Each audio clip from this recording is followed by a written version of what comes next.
was a gun. I'm not voting. If we want to build our nation. The problem with the Somalians. Just want to experience something else than a black man. Move on, move Can't be like forward. a horse with blinkers on. Honestly say, I was about to have Corrupt sex and then I pulled crap, up. but it's nice.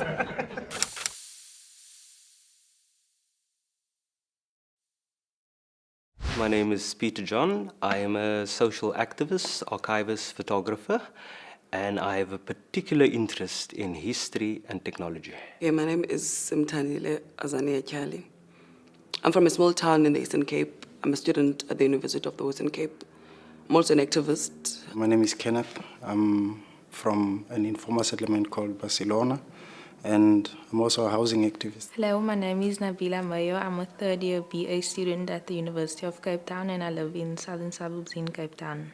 My name is Cameron Lawrence, and I'm a student at UWC Psychology, and I'm from Athlone, Cape Town, born and bred. Hi, my name is Ryan, and I'm from Cape Town. I'm studying at UWC. Hi, my name is Erin. I studied UWC, and I live in Athlone. Being black, actually, and I'll first define it in how Biko defines it, because I resonate much with what Biko defines blackness to, and bringing it to the contemporary South Africa. So therefore, for me, blackness means being chucked out of humanity. Blackness for me means being discriminated against in terms of law, in terms of society, and in terms of anything that distinguishes what humanity is. So being black is being chunked out of the human race. Rejected. Yes. I think blackness to me is a concept. It's a state of mental attitude. It's not a matter of color or pigmentation of skin, because it's so easy to identify who's black, but it's not so easy to identify who's Caucasian, who's not black. So I think to me it's not a pigmentation, it's more about the mind. But there is a lot of things that has come with this political concept that is also, that has become an identity, an existential question for us, an identity. But a fixed political identity that is in the interest of other so-called races, and not in the interest of the people that are being called black. So it came with a lot of things like segregated development, right, where world-class amenities were given to others and substandard amenities to another. But now in contemporary South Africa, where you see now the very same amenities are being commodified, being black to me means the person that is at the very bottom of the social pyramid. The person that has no access to amenities, has no access to a good education, has no access to so many things that other people are almost neglecting. When I think of black, the first thing that comes to mind is struggle, especially because of where I live. Like, people ask like Langa and places like that all the time. So that's kind of like what we see, especially in the Athlone area. Like, you would think more like, oh, you'll see struggling coloureds, but that's not true at all. One question would you. Are coloureds considered black? I personally don't think so. I feel like blacks still have more of a struggle. Even though people are struggling also, because I also live next to Nova Park, but I feel like with blacks it's much more deeper than, yeah. So no, I don't think so. My idea of blackness, or what black is, I would say it first started or it came from my parents, and in the community that I grew up in, because that's where we were taught. I was taught that even though I grew up in the post-apartheid time, I was still taught to see color, I would say. So if I look at someone, I can't say I'm colorblind. Like, I can look at one person and say, okay, you white, you black, you Indian, and so on. So the first thing that comes to mind is skin color.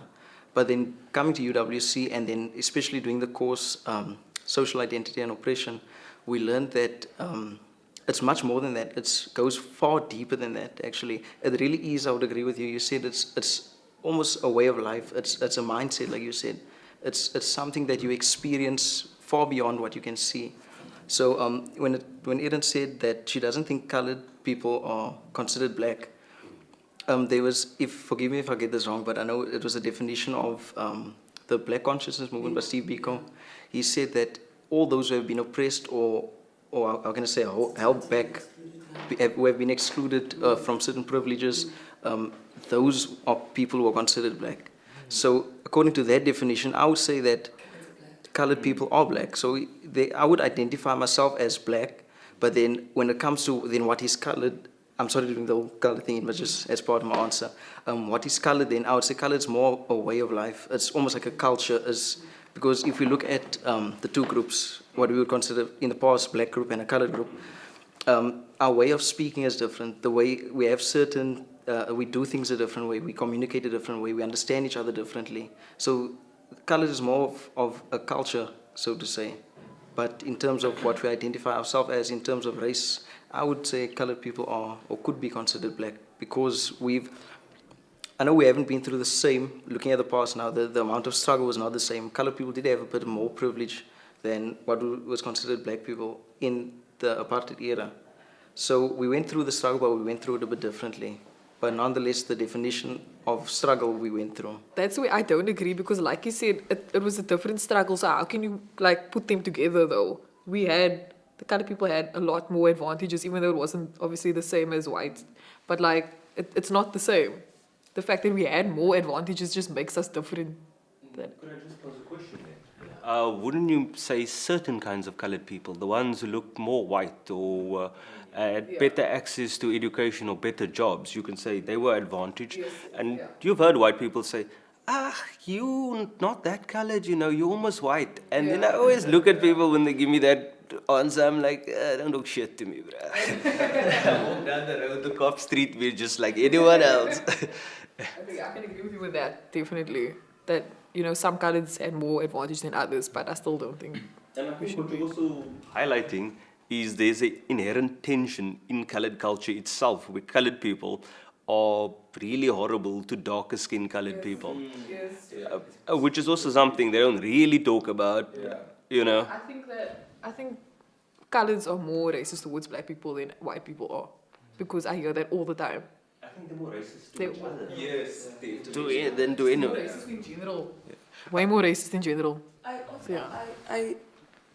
think when we want to unpack the colored issue and the blackness issue, as you've alluded earlier, I mean, when we look at our blackness, first of all, it's the matter of our lived experience. To me, that is what blackness is. Yes. The fact that you come from Athlone, the fact that you come from Manenberg, the fact that you come from Bonteville, the fact that I grew up in the rural areas with no recreational activities, with nothing and so on, but you grew up in a war zone, so to put it in that way. You grew up in a dungeon, you grew up in a hellhole, where drugs were easily accessible, where guns were easily accessible. And when you go back to that very same area, you look at illiteracy rate and you go back to Nyanga, there's more or less equivalent, and it speaks to the larger lived experience. To me, that is what blackness is. It is how we are positioned within the society. Because if you look now currently, even when we speak of, there are those coloreds that are more black and there's those blacks that are not so black, because you must understand the concept of 9 whites and also the concept of even coloreds, because also how the divide and conquer was played out. It was to say that you must be further divided as black, or what we deem or define as blackness. Because first of all, with the apartheid system and the Native Land Acts, the development and coming out of parties and the tripartite parliament, one, you find that coloreds, yes, were included there. But which coloreds were included? And now that's where the class question comes into existence. Because even if you speak of the current situation in South Africa, you'd find many people saying that, but our government is black, But is our government really black? Is neoliberalism black? How many black people that you speak of are in parliament? Because parliament consists of 4 + 100 members in parliament. Are you saying that those are black people? Because even when you speak of the issue of racism, and even before going to coloreds and saying that colored people are racist, I wouldn't say they're racist, but they have social stereotypes that have been embedded in them to say that when you see this black person, therefore you must see yourself better than that person. I don't think it's the matter of racism. but it's the matter of social stereotype and psychological schemes that have been played out by the system and further dividing us as black people, you understand? But also when you come to the colored question now, the colored question, as also I would argue, coloredness is a matter of identity. And that identity is an identity that the colored people have been denied to sort of express and sort of live it. You understand? Because of also the further contradictions that you find within the same colored community. Because you find in the colored community, there's Cape Malay communities, you know. There's those that refer to themselves as being closer to whiteness, you know. And there's those black coloreds, you know. Even when you go to black people within South African context, you find that we're divided through customary laws and tribes. You find that there's Sothos, there's Tswanas, there's whatsoever, you know. But our division and the system having divided us, it is the matter of now finding ourselves in this position of not being able to define as to what blackness is. Because blackness speaks roughly to our lived experience. And if you look currently in our society, we are still black. We're still chucked out of human existence. We still have people in the township that are being evicted in the areas that they domicile. You still have black people that are staying in it. After 1994, you still have black people that are staying in squatter camps. After 1994, you still have people that are staying in the Cape Flats, that each and every day there's war in Manenberg, you know. So that to me, that is blackness. That is being chucked out of humanity. My dream is for us to live in a country where we are judged by the quality of our character and our actions, and not the color of our skin or our history or our language.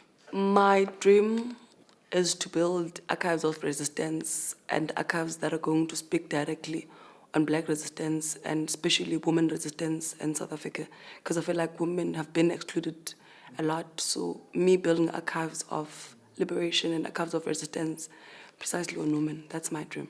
My dream is being part of Africa that creates its own history and rewrites the history that is now there so that we can.